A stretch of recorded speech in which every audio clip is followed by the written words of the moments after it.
Agents doubles. Ils sont avec nous, mais qui renseignent les Boko Haram.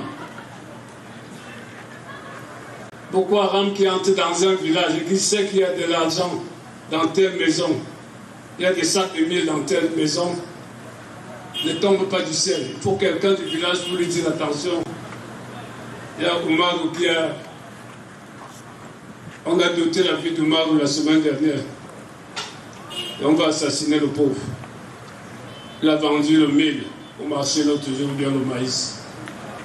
Est-ce que le Boko Haram part de loin pour savoir que dans telle maison, si je fais une attaque maintenant, j'aurai un butin? Il faut certainement qu'il y ait quelqu'un qui lui donne la bonne information. Et ce quelqu'un, malheureusement, peut être un des nôtres, c'est-à-dire un des vôtres, parmi vous. Par Daniel Anissé Boudier qui était dans la délégation du MINDEF en tant qu'envoyé spécial du Canal 2 international. Alors Charles Dicam, je commence par vous.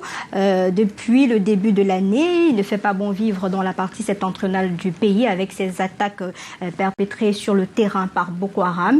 Il fallait justement que le ministre descende sur le lieu pour remobiliser les troupes. Oui, il est dans son rôle. Il fallait effectivement qu'il aille remobiliser les troupes, qu'il aille identifier les mots. Mais toute mort étant égale par ailleurs, on meurt de balles là-bas, on meurt de faim de ce côté. Donc le problème, il est ailleurs. Il faut chercher à résoudre ce conflit pour se mettre tous ensemble, essayer de résoudre les autres sur lesquels on a plus prise, c'est-à-dire l'économie et le reste. Aujourd'hui, nous sommes dans des conflits dont nous aurions pu nous passer. Je ne parle pas de celui-là parce que l'ennemi vient de l'extérieur. Je parle du nord-ouest et du sud-ouest où il y a beaucoup de déperditions, où on dépense beaucoup d'argent, on perd beaucoup trop de vies dont nous avons essentiellement besoin aujourd'hui. Donc il fait un constat, c'est que certainement que parmi nos propres concitoyens, il y en a qui prennent sur eux de renseigner l'ennemi. Et ça, c'est fort dommageable. Maintenant, jusqu'où est-ce qu'on peut compter sur des civils? Parce que comité de vigilance armé ou pas, il reste des civils. Donc il faut savoir circonscrire leur champ d'action de manière à ce que, comment dirais-je, la sécurité ne dépende pas beaucoup trop d'eux. On devrait peut-être se cantonner à ce qu'ils fassent du renseignement, du bon renseignement, du renseignement de proximité, parce que la vue des armes et de l'uniforme, des fois, peuvent rebuter certains. Ils parleront plus aisément à un des leurs, qui lui donc pourra renseigner l'armée, mais bon, c'est dommage. Là-bas, de ce côté-là, on n'a pas, comment dirais-je, on n'a pas grand moyen.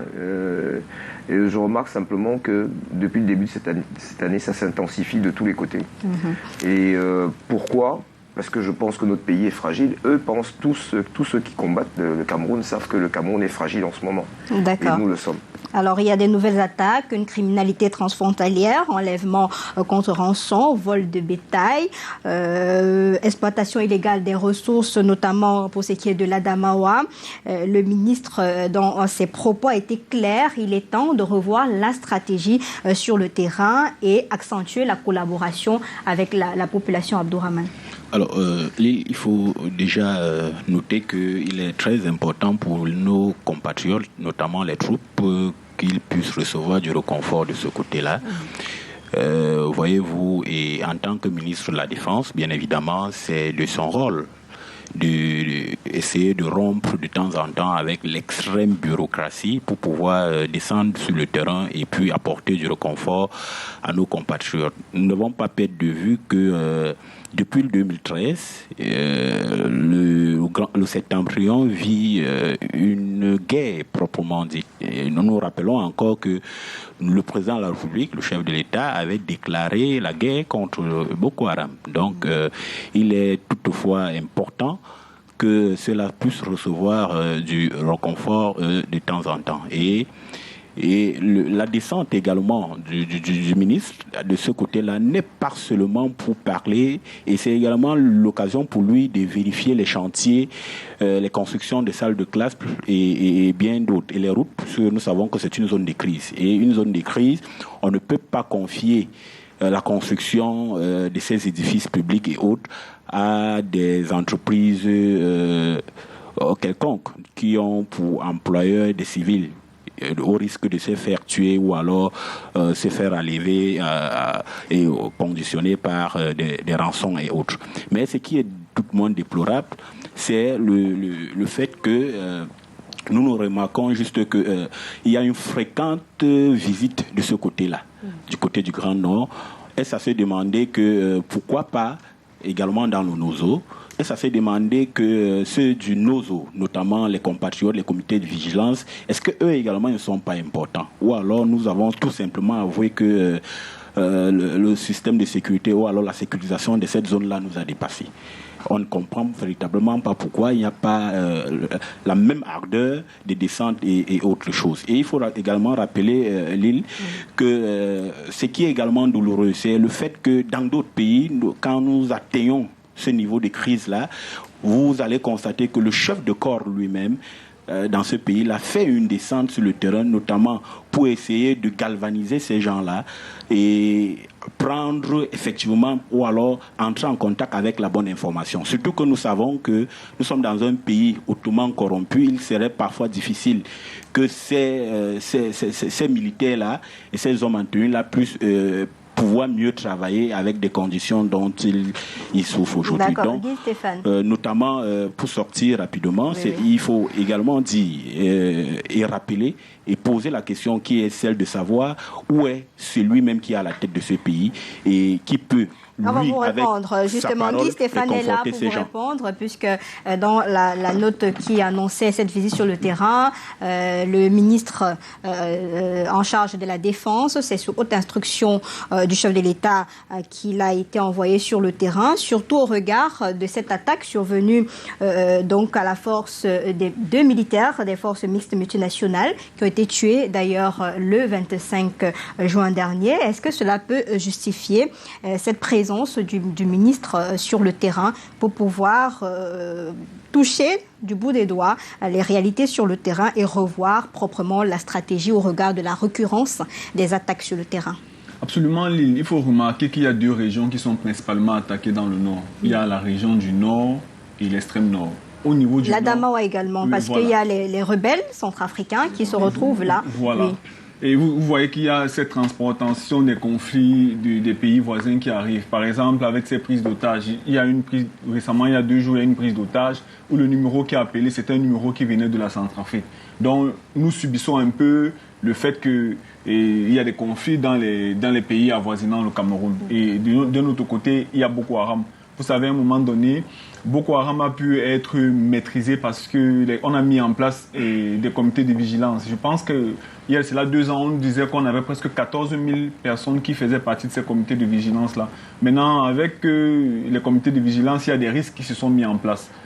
Il y a eu des bienfaits. C'est-à-dire que ces comités-là ont pu maîtriser les personnes, empêcher les attentats terroristes, mais à un moment donné aussi, c'était des anciens voleurs de bétail, des anciens reconvertis qu'on a mis dans ces comités-là. Et une fois qu'il y a une certaine accalmie, ces personnes-là peuvent avoir cette faiblesse-là, c'est ça dans les conflits, de rentrer dans leurs anciennes habitudes.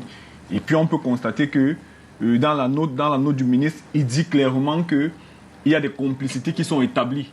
C'est-à-dire que dans ces comités-là, il y a des gens qui renseignent Boko Haram. Et c'est pourquoi on peut voir que Boko Haram aujourd'hui fait des attaques précises, peut kidnapper, peut faire des prises d'otages, peut aller dans des maisons, comme il a dit, où il y a un butin précis. Donc c'est pourquoi il a fallu qu'il descende sur le terrain pour essayer de redynamiser les foules et surtout d'assainir le fichier de ces comités de vigilance. Moi, je pense que c'est l'essentiel de son propos. Il fallait que dans ce comité-là, on puisse identifier les personnes qui sont là, on puisse les recenser, peut-être faire même des enquêtes de moralité. Et peut-être qu'à partir de là, on pourra avoir une baisse de cette pression du conflit Boko Haram. Moi, j'aimerais bien insister sur le fait que nous, on a été premiers de la classe dans la gestion de ce conflit-là.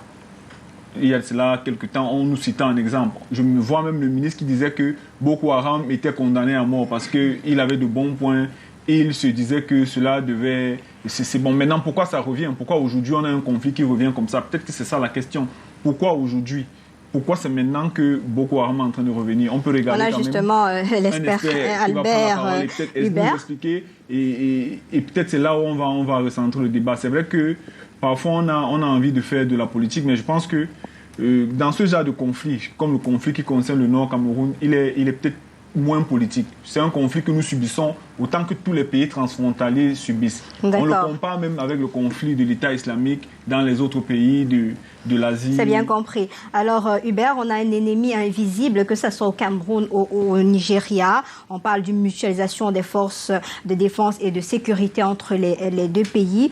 On a parlé tout à l'heure qu'on avait l'impression qu'il y avait l'accalmie, mais aujourd'hui, ces derniers mois, les choses sont compliquées sur le terrain. Est-ce qu'il pourrait avoir des explications à ce qui se passe actuellement dans le grand nord du Cameroun avec Boko Haram? Alors, ce qu'il faut préciser, c'est que le traitement des menaces asymétriques, comme celle que nous vivons en ce moment, je veux parler de Boko Haram ou alors du nose ou de l'insécurité, le traitement de ce type de menaces impose une double posture. Premier élément, il faut agir, travailler au contact de la population, c'est-à-dire au sein même de la population, parfois parce que les forces rémanentes se camouflent carrément dans la population. Donc c'est au sein de la population qu'il faut aller les chercher et qu'il faut aller les traiter. Cela suppose donc qu'il y ait une espèce de symbiose entre les forces de défense et de sécurité et la population. D'où l'importance, la première importance justement des comités de vigilance qui se présentent comme étant une interface donc entre la population et l'armée. Deuxième élément très important aussi, il faut agir au renseignement. Il faut renforcer et intensifier le renseignement. Et là encore, vous allez vous rendre compte de l'importance capitale des comités de vigilance parce que dans leur posture, ils se retrouvent être de véritables capteurs de l'information, de véritables capteurs du renseignement. Pas seulement de l'information, mais du renseignement. Le renseignement étant toute information qui facilite ou alors qui rend plus précise l'action.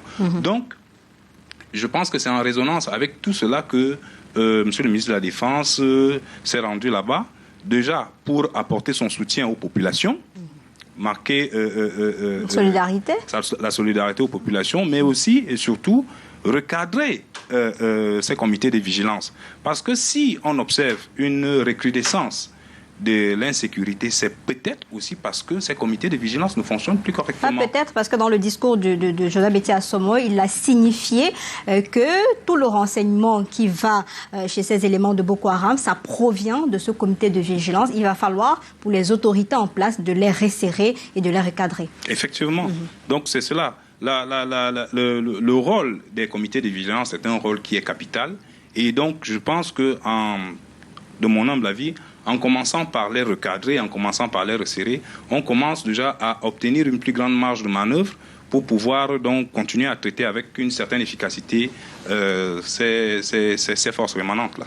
Charles, au regard de l'intensité de ce qui se passe sur le terrain, que peuvent ces comités de vigilance avec leurs lances, fléchettes et tout?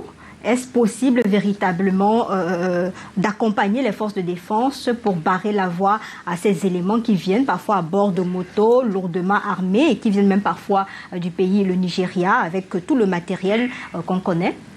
Oui, je ne pense pas qu'à un moment donné, enfin j'ose espérer, nos autorités n'ont pas pensé substituer les forces de défense et de sécurité par les comités de vigilance. Les comités de vigilance, ce en quoi ils sont précieux, c'est leur proximité avec les populations, le fait qu'ils vivent au sein des populations. C'est essentiellement le renseignement et la prévention.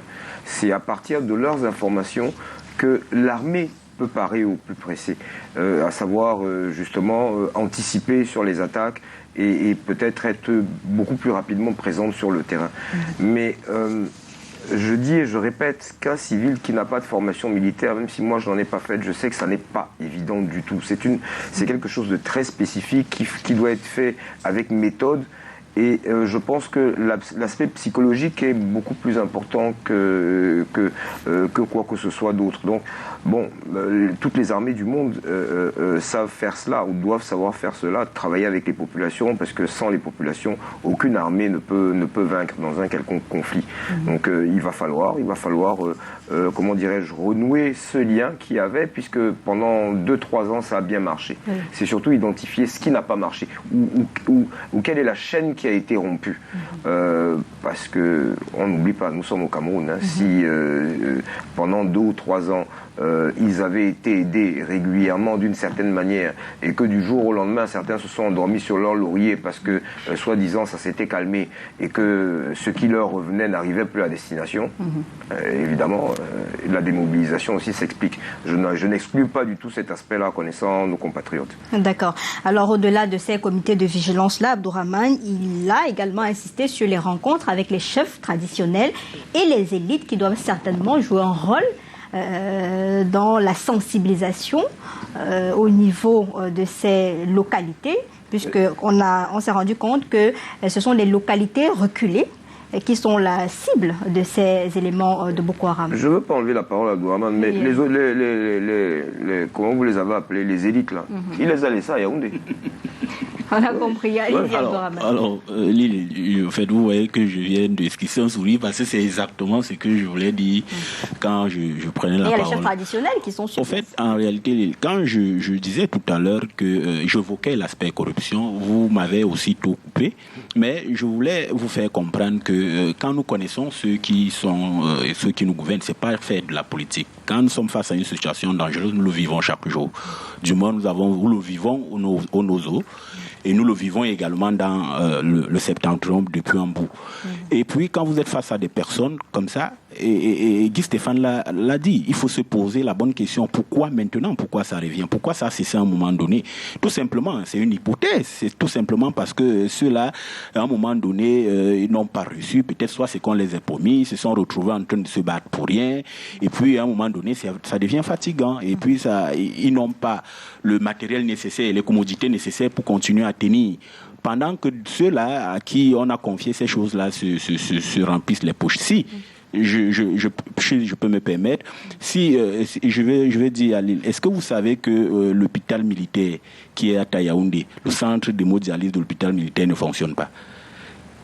Pourtant, ce sont des choses qui ont bénéficié au fait d'un budget d'investissement au moins plus de 2 ou 3, 4 fois où les gens ont détourné. Si les gens sont capables de le faire à Yaoundé, vous imaginez combien de fois dans le Nozo ou alors dans ces endroits-là. Donc, il faut se poser des bonnes questions. Ces gens-là, je me dis qu'ils sont à court de stratégie ou alors ils sont dans un manque cruel de volonté de faire cesser cette guerre-là.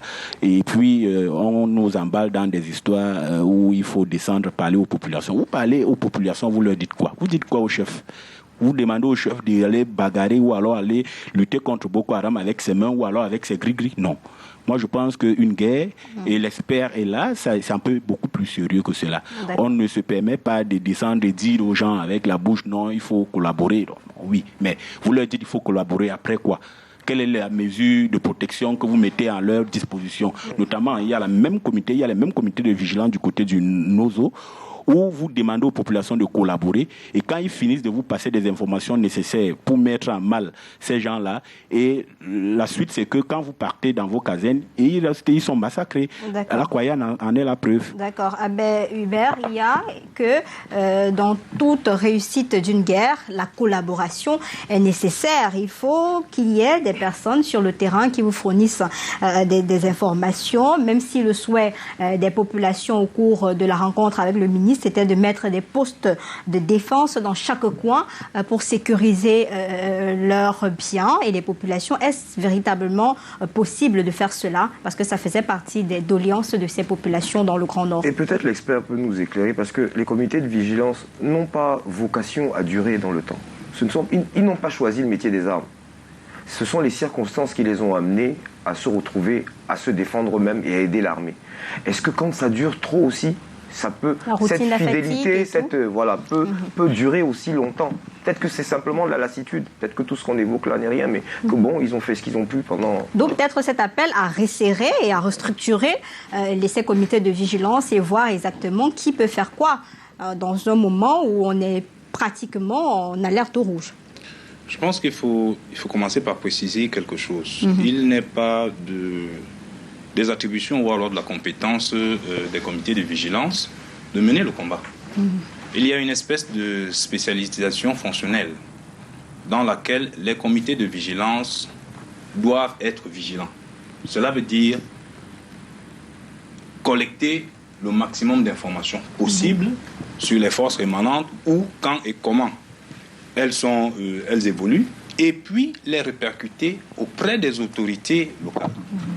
La compétence des comités de vigilance, ce n'est pas d'aller au contact, d'aller au combat, d'aller en première ligne. Cela ne leur a jamais été demandé. Mais ce qu'il faut, et je pense qu'il faut aussi tenir compte de ces facteurs, lorsque vous êtes dans une guerre ou dans un conflit, s'il faut que je le dise aussi simplement, vous avez votre logique, vous avez votre stratégie que vous déployez, mais en face, il y a aussi une stratégie. Tout à fait. Est-ce que vous comprenez? Donc, en même temps que vous êtes en train de travailler au renseignement, en même temps, ceux d'en face justement, vont aussi travailler au renseignement.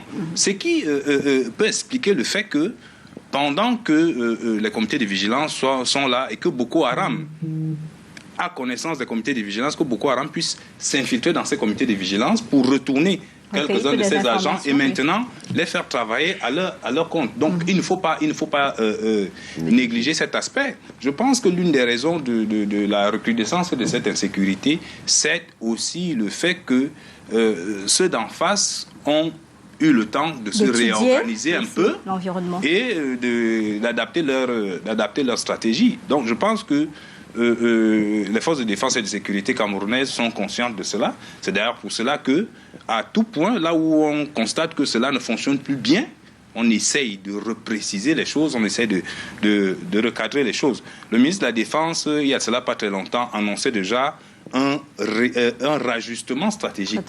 Il ne fallait pas dévoiler du tout, oui. Alors, Guy Stéphane, il y a dans ce discours un volet qu'il ne faudrait pas ignorer, où certaines personnes ont dit, ça c'est ce que le ministre a évoqué, que le maillot de Sanaga par exemple a été abandonné à la merci de Boko Haram, ce qui a facilité un certain nombre de choses sur le terrain en fustigeant des discours pareils en période de crise. Ouais, j'ai envie de faire une petite digression sur ce qu'on appelle un comité de vigilance et comment ça fonctionne. Quand vous êtes dans une chefferie de 3e degré, de 2e degré, dans un quartier, vous avez le chef qui a 2 chambres, un comité de développement local et un comité de vigilance.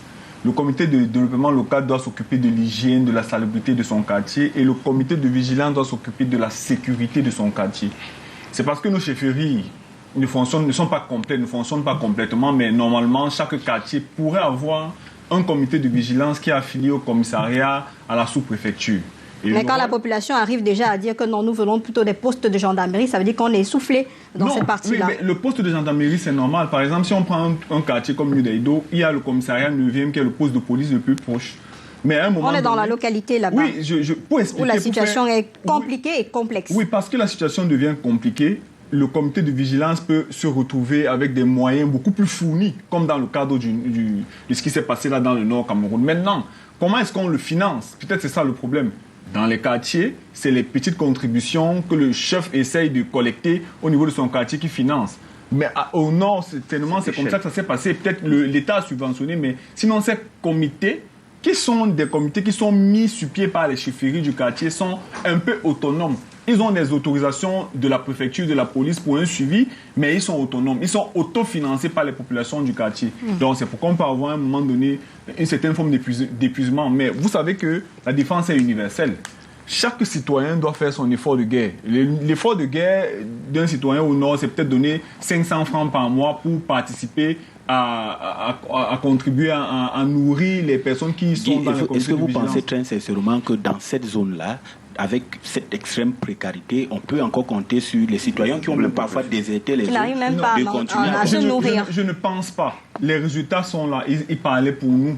Puisque les rapports vous disent que grâce au comité de vigilance qu'on a mis sur pied, qui était constitué de presque 14 000... Ça, c'était avant. Oui. Depuis le début de l'année, la situation a carrément basculé sur le terrain. Et quand vous voyez un ministre de la Défense à la trame de Joseph Betty Assomo faire un discours pareil sur le comité de vigilance, ça veut dire qu'il y a quelque chose quelque part. Et justement, on a posé les constats en début d'émission en disant qu'il y a eu peut-être un relâchement.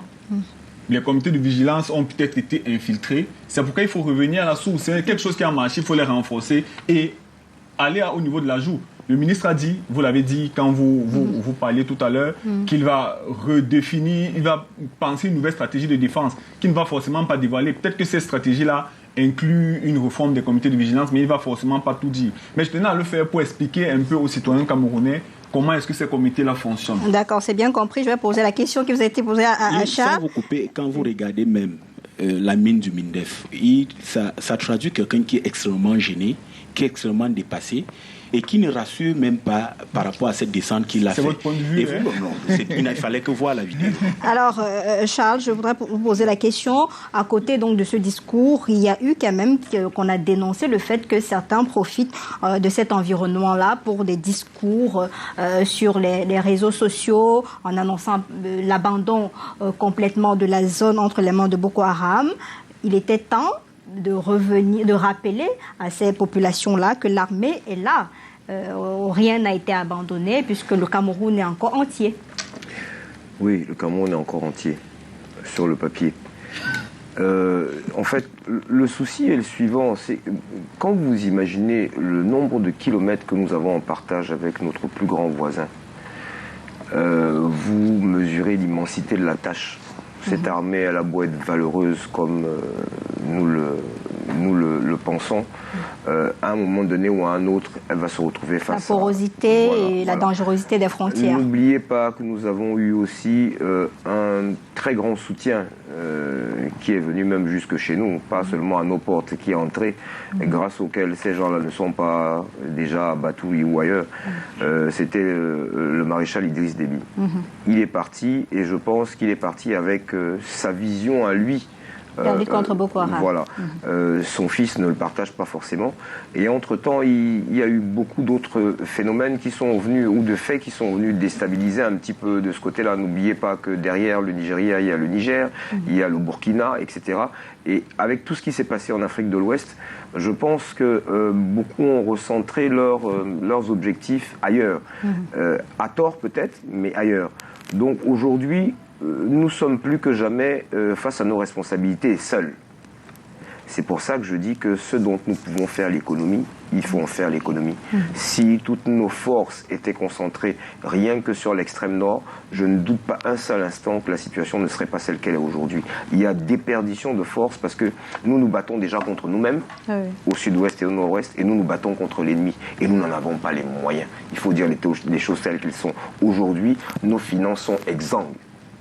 Bon, il ne faut pas compter les 3 ou 4 qui se font de l'argent sur la troupe. Les finances sont exsangues. Nous ne pouvons plus entretenir de guerre. Donc, celle que nous avons apportée et sur laquelle nous pourrions avoir de l'influence, il faut y mettre fin. D'accord, et ça nous permet de lire ce communiqué qui nous vient du ministère de la Défense, toujours en ce qui concerne l'état sécuritaire dans notre pays. Le ministre de la Défense communique une attaque terroriste d'une innommable cruauté et d'une insoutenable barbarie a été perpétrée dans la matinée de samedi 25 juin 2022 aux environs de 4 heures par des bandes armées sécessionnistes à Baline, arrondissement d'Akwaya, département de la Magno, région du Sud-Ouest.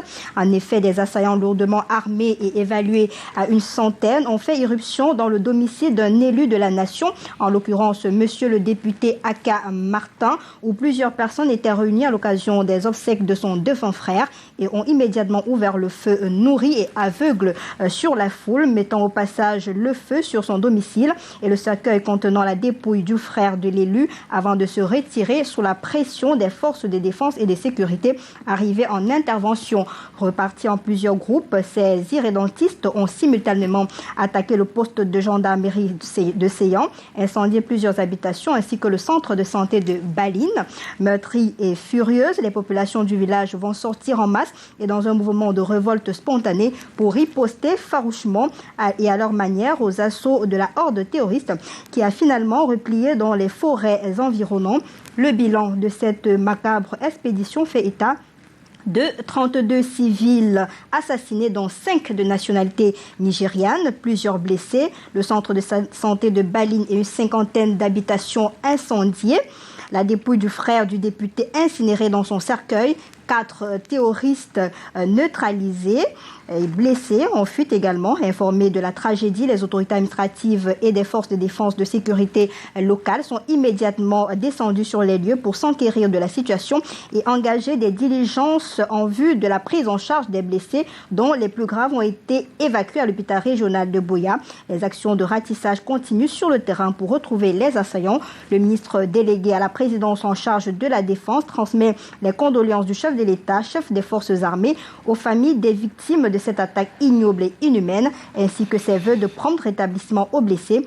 Les troupes restent en alerte maximale dans la région afin de prévenir de nouveaux assauts des irrédentistes terroristes dont les manifestations sont récurrentes, adossées sur un modus operandi qui semble viser de plus en plus d'inoffensives populations. Le communiqué est signé du capitaine de vaisseau Atonfak Ngemo Cyril depuis le ministère de la Défense. Alors Hubert, finalement, il n'y a pas de repos. C'est-à-dire que dans le Grand Nord, ça cartonne, dans le Sud-Ouest, ça cartonne. Les forces de défense sont plus que jamais à l'épreuve de l'insécurité. Je vais revenir sur le concept que j'ai annoncé tout à l'heure, celui des menaces asymétriques, pour dire que lorsqu'on a affaire à ce genre de menaces, il est impossible qu'on arrive à la sécurité totale.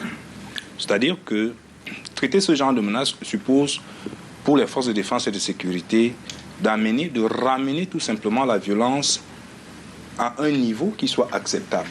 Il est impossible de l'éradiquer complètement, mais il faut justement l'amener à un niveau qui soit acceptable. Et cela suppose aussi, malheureusement, que entre deux trêves ou alors entre deux temps morts, que les forces rémanentes puissent se réorganiser pour continuer leurs activités macabres. Donc, on ne peut pas, il est impossible de penser que du jour au lendemain, on va complètement éliminer tous les sécessionnistes, ou alors qu'on va complètement éliminer tous les membres de Boko Haram. La seule chose qu'on peut faire, c'est s'assurer que dans leurs intentions, dans leurs projets, dans leurs actions, qu'ils ne puissent pas, ou du moins qu'ils puissent faire le moins de dégâts possible. D'accord. C'est cela. Alors, Abdourahmane, on a lu ce communiqué qui nous vient du ministère de la Défense. À peine on n'a pas fini de pleurer des militaires tués le 25 juin dernier. On a le cas de Bamboutos avec des postes de gendarmerie devenus pratiquement la cible de ces terroristes-là. Dans un environnement pareil, comment se comporter? Faut-il véritablement croire à cette remobilisation, ou bien cet espoir, ce message d'espoir que nous rapporte ou bien nous ramène le ministre de tutelle? Alors, moi, je pense que la personne à même de répondre à cette question, c'est l'un des camarades de Guy Stéphane. Parce que nous ne cessons de le dire depuis des années. Vous êtes citoyen, vous faites partie de la société. J'en viens. Justement, puisque nous ne cessons de le dire depuis des années, nous avons estimé que cette guerre est une guerre autonomiste et nous avons donc donné des propositions à cela. Et puis, vous êtes face à des gens qui font la sourde à l'oreille. Qu'est-ce qu'on fait? Alors, vous avez juste cité celui du Bamboutos, vous avez cité celui d'Akwaya. Il y a de cela 2 semaines, c'était celui de Njita Apon dans le Noun, où on a massacré des éléments de la sécurité comme ça. Et puis, le gouverneur se permet de venir accuser la population qui était censée sortir, je ne sais quoi faire. Mais collaborer, donner des informations. Effectivement, vous êtes donc... Et moi, j'avais personnellement pris la résolution de ne plus venir sur le plateau parler de cette guerre parce que j'ai estimé qu'il n'y a pas véritablement de lutte contre le terrorisme dans le Nozo. Il y a simplement une situation où les gens saisissent des opportunités à la fois financières et à la fois politiques, selon leurs ambitions. Parce qu'on ne pouvait pas comprendre qu'il y a de cela quelques années, je pense que c'était en 2017 ou en 2016, où celui qui était considéré comme le suprême de ces gens-là, en quelque temps, on a pu mettre la main sur la personne, et peut-être même c'était au Nigeria. Et nous, on arrivait au jour d'aujourd'hui, quelques malfrats se permettent de terroriser des villages, terroriser des gens, et puis on continue à nous faire comprendre que non, je ne sais pas dans quelle logique on ne peut pas les arrêter, ou alors on ne peut pas mettre fin à cela. Et pour ça que moi, personnellement, j'ai pensé que c'est une situation qui met certaines personnes, ou alors certaines personnes qui font grandir des immeubles à Douala et Yaoundé dans une situation idoine, et ils ne veulent même pas que cette histoire puisse s'arrêter. Donc, c'est parfois pour nous les politiques, c'est à la fois embêtant de venir tout le temps dire la même chose. On a même parfois l'impression que ce qui se passe là-bas ne nous touche pas profondément. Mais qu'est-ce qu'on peut faire? Ça nous touche puisqu'on est sur ce plateau pour apporter notre... Qu'est-ce qu'on peut faire en dehors de dénoncer? Donc il est temps, moi j'estime qu'il faut le dire avec force, que ceux qui continuent à entretenir cette guerre-là d'une façon malsaine, qu'ils sachent que tôt ou tard ils paieront. Ils paieront parce que ce sont des hommes qui meurent, ce sont des humains qui partent. Et à un moment donné, nous en avons marre de cela. Il faut que ça s'arrête. Alors Charles, on a vu que parmi les personnes impliquées, on a le Nigeria qui revient, que ce soit dans le Grand Nord ou au niveau de cette frontière avec le Sud-Ouest. Est-ce qu'il n'est pas temps que les deux pays redéfinissent un peu leur coopération militaire pour pouvoir canaliser ce combat? J'ai presque envie de sourire. On a un problème chez nous. Nous sommes en pleine transition. Il faut dire les choses telles qu'elles sont. L'âge du capitaine, l'absence du capitaine font que chacun fait ce qu'il veut. Parce que comment expliquer que des milliers de Camerounais décèdent depuis 4 ou 5 ans?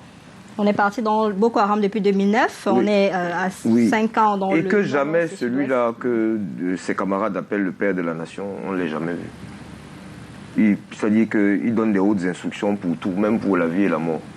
Non, je veux dire, on a tellement de soucis en ce moment que est-ce que nous sommes en position de force qui fut la nôtre en son temps pour s'asseoir et négocier avec nos voisins? Non, je ne pense pas. Il faut qu'on ne compte que sur nos propres forces. Je répète ce que j'ai dit à l'entame de mon propos.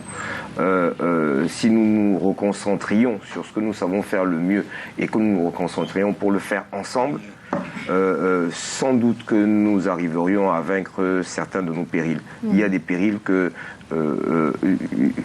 quelques dizaines de gens ont décidé d'imposer au reste de la population. C'est de ça qu'il est question. Il faut qu'ils l'entendent.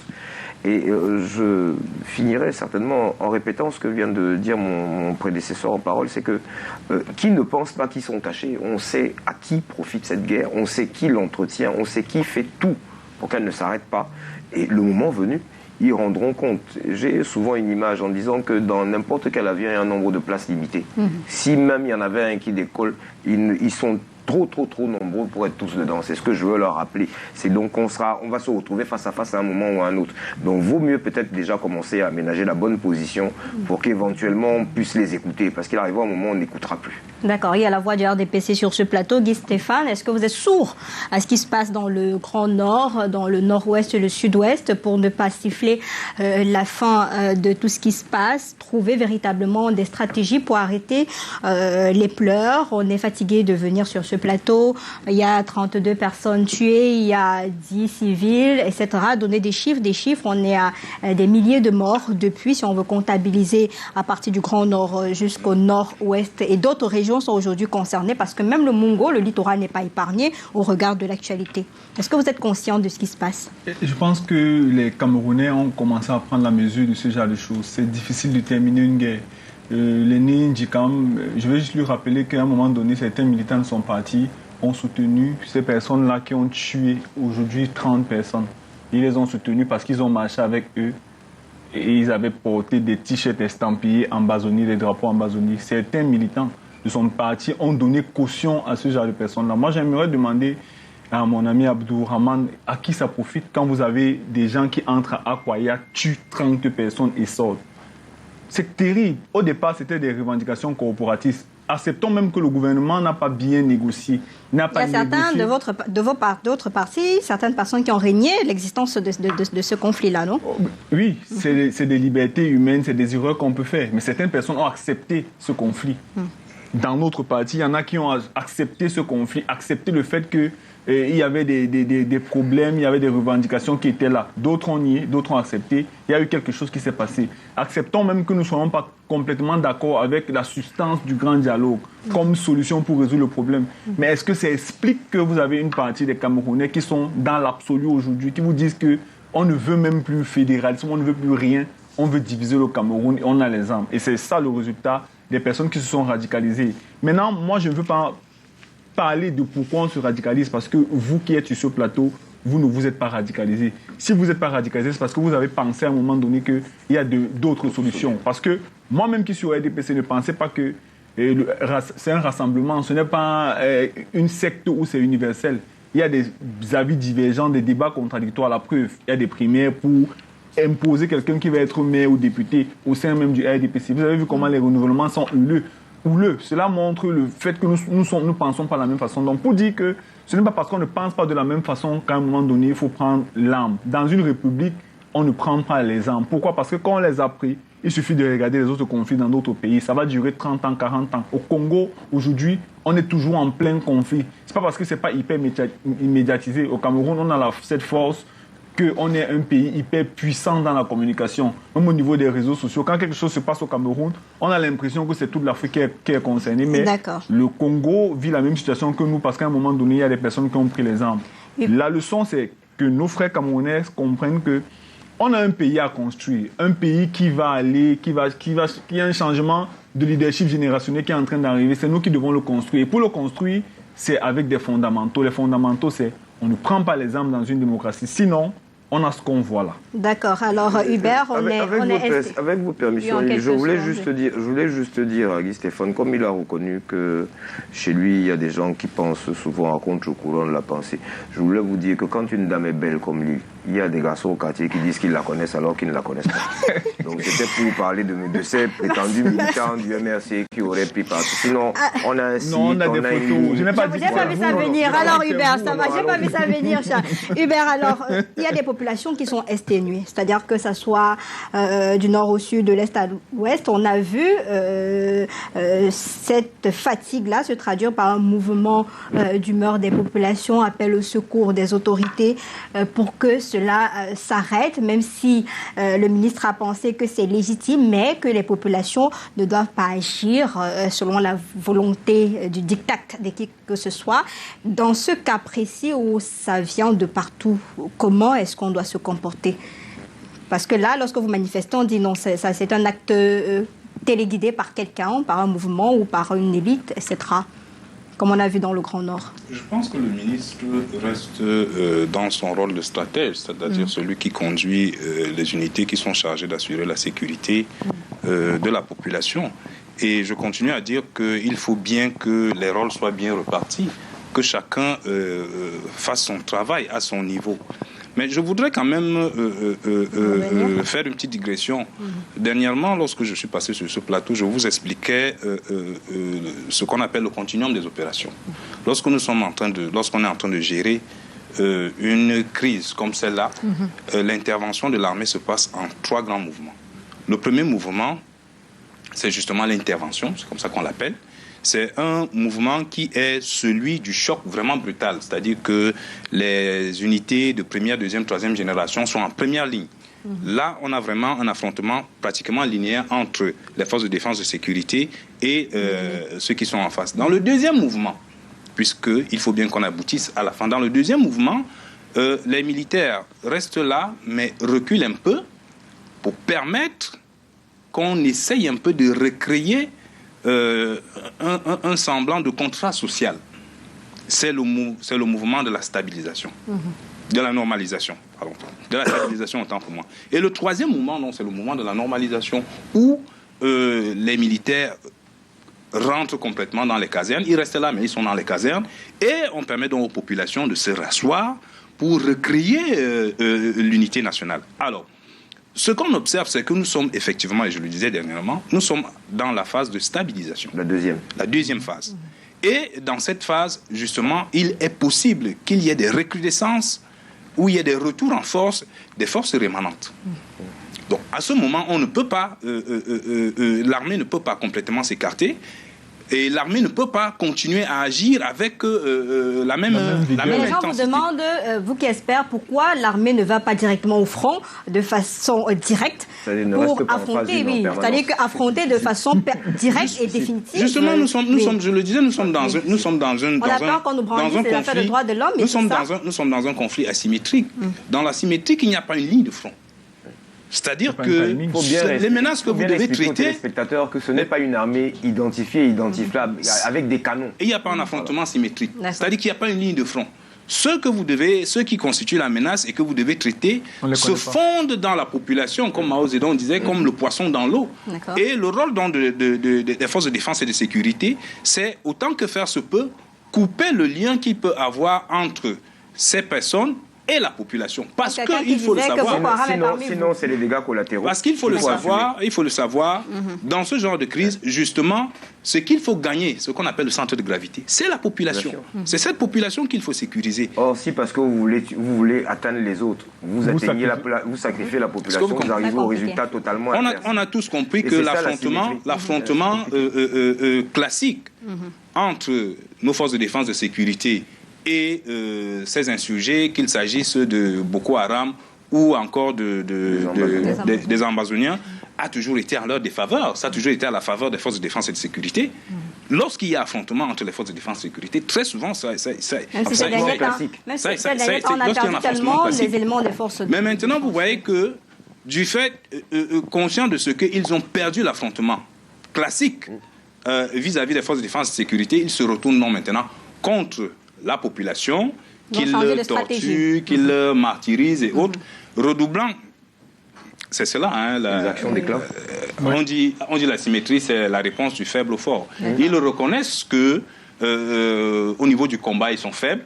Et donc, ils se retournent sur la population. Question d'augmenter la charge de responsabilité des forces de défense et de sécurité qui sont censées c'est pour ça que c'est des postes de 3-4 soldats qui sont attaqués. Et plus l'armée en tant que telle qui est en bataille, qui est au front. Ils cherchent des petits points faibles, soi-disant. Voilà. 8 personnes. On va vous permettre, il nous reste 4 minutes. Juste en 30 secondes. Non, attendez, s'il vous plaît. On va faire 4 minutes. Vous allez prendre votre temps de parole. On commence donc par vous pour sortir de cette thématique. En réalité, je voulais dire juste en 30 secondes que c'est très bien expliqué par l'expert qui est là, mais le véritable problème, il est humain. Puisque le constat, il est clair. Au-delà, on avait au préalable 2 régions, mais ces gens-là sont en train de migrer. Aujourd'hui, ils frappent à l'ouest. Ils frappent dans d'autres départements. Est-ce que si on n'a pas pu les contenir dans 2 régions, c'est quand ils vont migrer dans une 3e région que nous pourrions les contenir sous prétexte que nous sommes dans une stratégie. On les a contenus dans ces 2 régions qu'ils vont dans les Sauf qu'en frappant dans d'autres régions, ils ne cessent de frapper dans leur région d'origine. Ils continuent à frapper, mais au contraire, ils migrent davantage. Alors, pour sortir, c'est pour vous remercier de toujours convier le PCN aux différents échanges et autres. Là, vous participez au débat, vous êtes de l'opposition. Alors, Charles, votre souhait au sortir d'un programme comme celui-ci, au regard de toutes les poches qui ont été évoquées ici, avec la sortie du MINDEF, le discours, vous, au MRC, votre souhait? Mon souhait, c'est que nous ne soyons plus amenés à débattre de cela, mais à débattre de développement. Mon souhait, c'est que, puisque les solutions, parce que j'ose espérer que mes compatriotes, fussent-ils ceux qui sont au pouvoir et que je fustille tous les jours, ont pensé avoir des solutions. On voit où nous en sommes aujourd'hui. Pourquoi ne pas en essayer d'autres? Pourquoi ne pas écouter d'autres? Pourquoi ne pas faire ce qu'on voit ailleurs? C'est-à-dire que sans distinction de chapelle, appeler quelques Camerounais, on les connaît, il n'y a pas besoin du palais des congrès pour cela, pour voir avec eux d'autres pistes. Malheureusement, le cardinal des partis, c'en était une, mais ce serait peut-être le plus bel hommage que nous puissions lui rendre pour sa contribution, c'est peut-être de mettre en pratique ce qu'il a préconisé. Laisser les anglophones déjà se parler entre eux. Guy Stéphane, vous avez compris, ça fait partie des propositions que vous devrez... Et je le félicite parce que c'est beau à voir de voir comment des militants du MRC sont revenus à de meilleurs sentiments comme ça, parce que c'est de ça qu'on a besoin dans la République. Tu as la chance d'avoir la parole. Moi, je disais que mon souhait est que quand on est en face d'un conflit aussi ouvert contre la République, à un moment donné, il faut laisser tomber les chapelles politiques pour faire front contre l'ennemi qui est commun, la guerre et les personnes qui ont pris les armes. Abel Hubert, on a Boko Haram, on a les terroristes de l'autre côté, on est dans un mélange, un cocktail d'insécurité. En tant qu'expert de la défense, votre mot? Mon mot, c'est tout simplement de féliciter nos forces de défense et de sécurité pour le travail énorme qu'elles sont en train de faire. Je le dis parce que le colonel Michel Goya dit que être militaire, c'est avoir la mort comme hypothèse de travail. Soit qu'on la donne, soit qu'on la reçoit. Et dans tout ce que nos forces de défense et de sécurité sont en train de faire, il faut avoir en esprit que lorsqu'ils agissent, c'est avec cet élément psychologique. Dans le traitement de crises comme celle que nous rencontrons, il est parfois très difficile d'avoir à réagir, à réfléchir les règles d'engagement. Le ministre de la Défense ne cesse de rappeler cela. Les règles d'engagement, il insiste sur les règles d'engagement parce que justement, c'est le respect des règles d'engagement qui fait la différence entre une action correcte et une bavure. Merci. Merci beaucoup. C'est sur cette belle parole que nous terminons ce débrief de l'actualité en adressant les sincères condoléances du débrief de l'actualité et de tout Canal 2 aux personnes éprouvées dans toutes ces crises, que ce soit dans le Grand Nord ou alors dans le Sud-Ouest et le Nord-Ouest. Les éléments de défense de sécurité sont tombés, les civils également. On espère que d'ici là, ce sera la fin de cette crise sécuritaire. Guy Stéphane Niasse, acteur politique RDPC, merci d'être venu. Charles Ndikam, cadre du mouvement pour la renaissance du Cameroun, ça a été un plaisir de vous avoir. Fopura Abdourahmane, délégué national au conflit du PCRN, merci de votre présence. Abbé Hubert Bakouara, chargé d'études à l'université de Douala, expert en défense, ça a toujours été un plaisir de vous avoir sur ce plateau. Juste derrière, c'est le journal présenté par Aimé Catherine Moukouri. Demain, c'est la ravissante Janice Kamga qui prend le contrôle depuis Yaoundé pour cet autre rendez-vous. Je vous reviens jeudi, si plaît à Dieu. Bonsoir.